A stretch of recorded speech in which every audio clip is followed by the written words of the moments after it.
Good morning, children. A very warm welcome to another session of our remote learning. I am Shailaja from Shet Vidya Mandir English High School and Junior College. Today's subject English Prose, Class 6, Lesson 4.4. Topic A Mad Tea Party. Video number 35. Let's get started, children. A Mad Tea Party, written by Lewis Carroll. Lewis Carroll was born on 27 January 1832 in United Kingdom. His real name was Charles Lutwidge Dodson, better known by his pen name, which is Lewis Carroll, was an English writer of children's fiction, notably Alice's Adventures of Wonderland and its sequel, Through the Looking Glass. He was noted for his facility at wordplay, logic, and fantasy. Some of his poems are Jabberwocky, The Walrus and the Carpenter, You Are Old, Father William, etc. He died in 14th January 1898. So just give a reading to the glossary I have given here, children, before we proceed to the summary. Here is the introduction and summary, children. Just give a reading before we proceed to the actual lesson. A Mad Tea Party by Lewis Carroll, page number 88 in the textbook, children. Alice in Wonderland is a fantasy novel written by Lewis Carroll. It tells us the adventures of a little girl called Alice who falls into a rabbit hole and finds herself in a fantasy world where funny people mingle with peculiar creatures.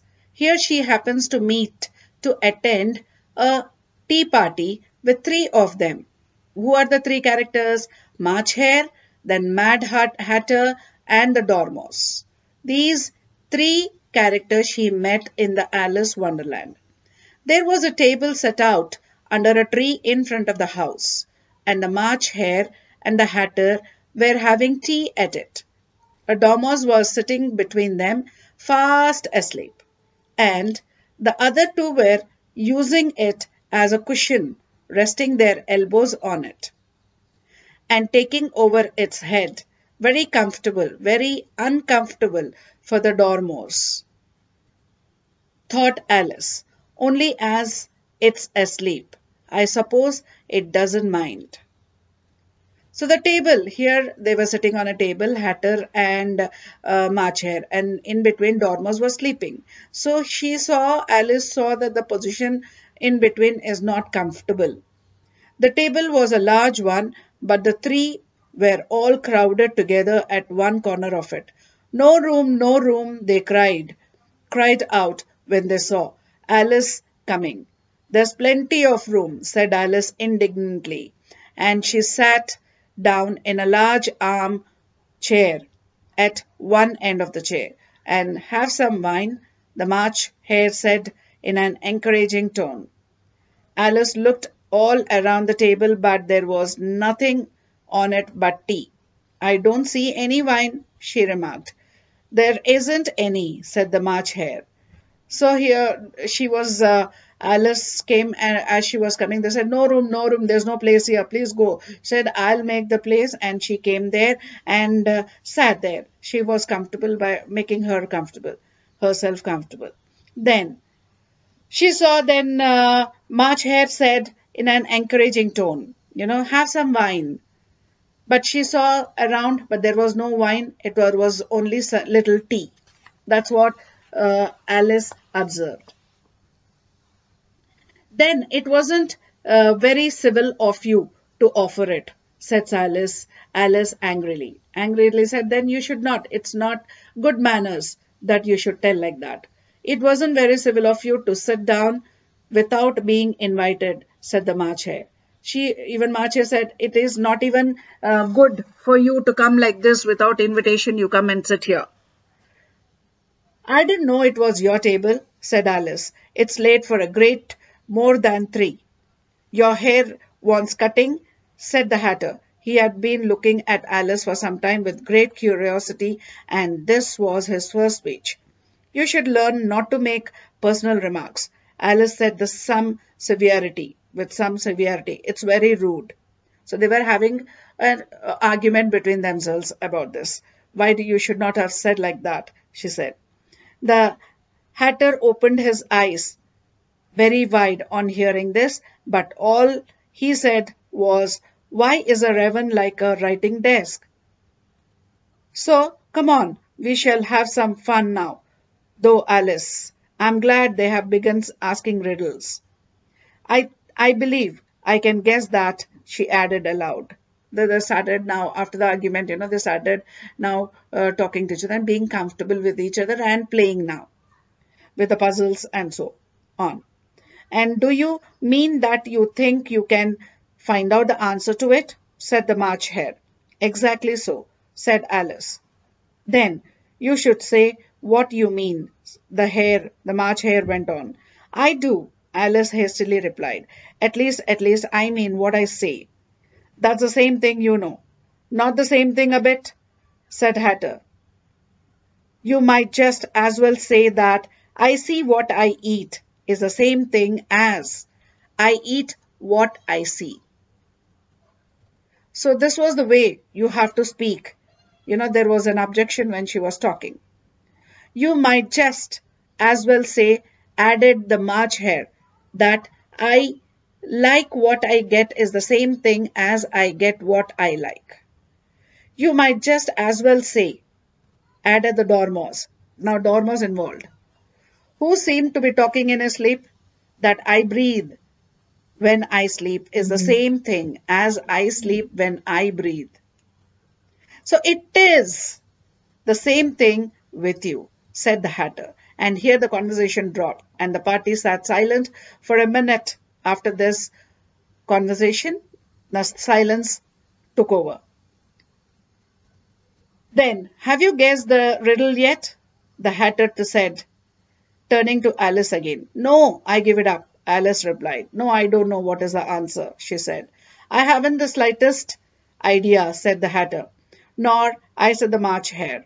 Alice sighed wearily, and I think you might do something better with the time, she said, than waste it in asking riddles than have no answer. That have no answer. So the riddles which you are asking, if you don't have the answer, you're wasting time. So let's not waste time, she said, Alice. If you knew time as well as I do, said the Hatter, you wouldn't talk about wasting it. It's him.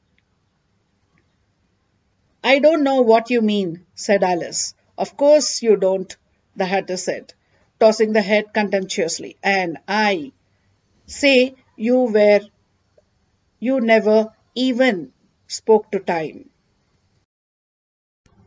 After the conversation between the Hatter and Alice, let's continue. Perhaps not, Alice cautiously replied, but I know I have to beat time when I learn music. She said, I will not waste time when I learn music. Ah, what accounts for it, said the Hatter, and he won't stand beating now. If you only kept on good terms with him. He would do almost anything you liked with the clock. For instance, suppose it were 9 o'clock in the morning, just time to begin lessons, you would only have to whisper a hint to time, and round goes the clock in a twinkling. 9:30, time for dinner. I only wish it was, the March Hare said to itself in a whisper. Now that I would be grand, certainly, said thoughtfully, but then I shouldn't be hungry for it, she said. Then, not at perhaps, said the Hatter. Now Hatter said not at first now, maybe, but you keep it to half past 1 as long as you liked. So they were trying to adjust the time here. So a bright idea came to Alice's head. Is that the reason so many tea things are put out here?